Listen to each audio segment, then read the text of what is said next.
안녕하세요. 좋은 아침입니다. 한밤 평안히 주무시고요. 영상으로나마 성도님들을 뵙게 돼서 참 감사를 드립니다. 주님의 이름으로 무난 인사를 드리며 하루하루 하나님 은혜가 가득한 귀한 심령들 되기를 주님의 이름으로 축복합니다. 오늘 목요일 7월 9일 오늘 바이블 타임의 말씀은 이사야서 17장입니다. 제가 1절에서 6절까지의 말씀 읽겠습니다. 다메섹에 관한 경고라. 보라, 다메섹이 장차 성읍을 이루지 못하고 무너진 무더기가 될 것이라. 아로엘의 성읍들이 버림을 당하리니 양무리를 치는 곳이 되어 양이 눕되 놀라게 할 자가 없을 것이며, 에브라임의 요새와 다메섹의 나라와 아람의 남은 자가 멸절하여 이스라엘 자손의 영광같이 되리라. 만군의 여호와의 말씀이니라. 그날에 야곱의 영광이 쇠하고 그의 살찐 몸이 파리하리니, 마치 추수하는 자가 곡식을 거두어 가지고 그의 손으로 이삭을 벤 것 같고 르바임 골짜기에서 이삭을 줍는 것 같으리라. 그러나 그 안에 주울 것이 나무니니, 감람나무를 흔들 때 가장 높은 가지 꼭대기에 과일 2-3개가 남음 같겠고, 무성한 나무의 가장 먼 가지에 4-5개가 남을 같으림이라. 이스라엘의 하나님 여호와의 말씀이니라. 아멘. 오늘 본문은 본문에도 1절에 나와 있는 것처럼 다메섹에 관한 경고라 하며 말씀을 이어가게 됩니다.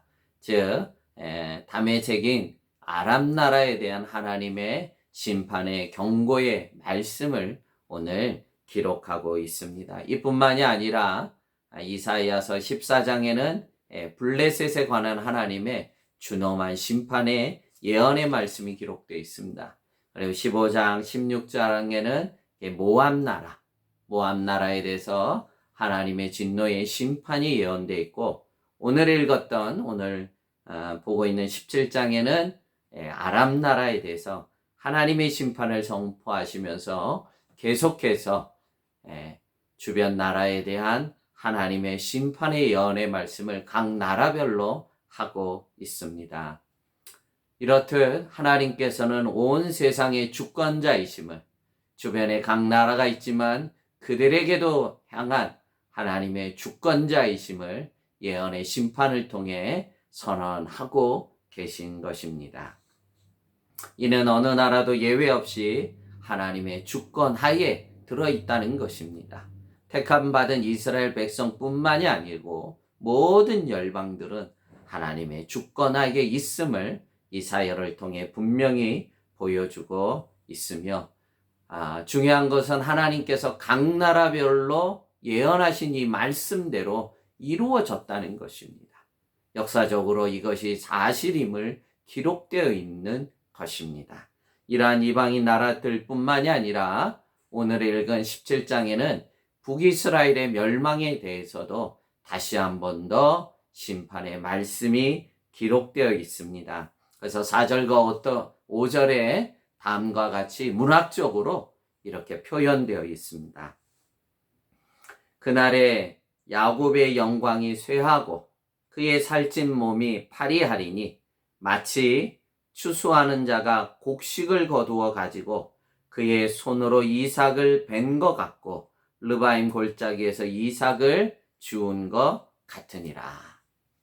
이렇게 야곱의 영광이 쇠하고 그의 살찐 몸이 파리하게 쇠약해진다는 것입니다. 그래서 농부에 추수하는 농부에 비유하면서 그 벼를 베듯이 그 이삭을 비비고 떨어진 걸 줍듯이, 그렇게 북이스라엘은 예언의 말씀대로 주전 722년에 아수르에 의해서 멸망을 당하게 됩니다. 그런데 오늘 저희가 보고자 하는 것은 바로 6절입니다.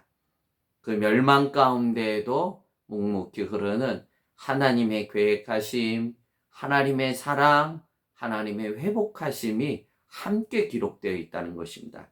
6절 말씀입니다.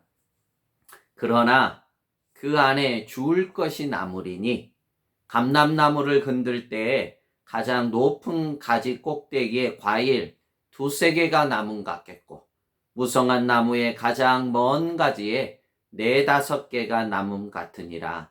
이스라엘의 하나님 여호와의 말씀이니라. 아멘. 여러분도 그런 경험이 있으시겠죠? 무슨 이렇게 긴 대나무 장대로 뭐 감나무를 따든지 밤송이를 따든지 이게 흔들면 가까운 곳은 따기가 수확하기가 쉽지만, 오늘 본문처럼 꼭대기나 마지막까지에는 항상 뭐 까치밥이라고 해서 남을 수밖에 없듯이 북이스라엘이 아수르에서 다 멸망되는 것 같지만 남은 자들이 있게 된다는 것입니다. 여러분, 왜 이렇게 하나님이 말씀하시죠? 이것은 북이스라엘을 멸망하기 위함이 아니라 하나님께서는 멸망 가운데 또 다른 하나님의 새로운 회복을 함께 연하여서 말씀하고 있다는 것입니다. 그래서 멸망이 목적이 아닌 거예요. 북이스라엘을 멸망하는 것이 목적이 아니라 그들로 하여금 돌이키고 깨닫고 그들이 새롭게 회복되어 하나님 앞에 올곧게 서게 하기 위한 참으로 거꾸로 흐르는 하나님의 은혜인 것입니다. 심판 가운데서도 하나님은 긍휼을 베푸시는 하나님을 보여주고 있습니다. 이 하나님을 바라보면서 저희들도 지금 이 시절에 우리가 구해야 될 것은 바로 이 하나님의 긍휼하심을 구해야 됩니다.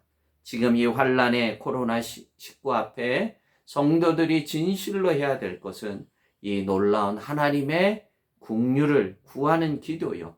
우리가 무엇이 잘못되었는지 이 기도 가운데 참 우리를 냉철히 뒤돌아보는 우리의 자세가 필요합니다.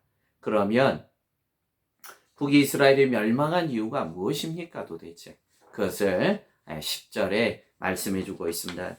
제가 본문에 읽지는 못했는데 10절입니다. 10절에 이는 내가 내 구원의 하나님을 잊어버리며 내 능력의 반석을 마음에 두지 아니한 까닭이라. 아멘.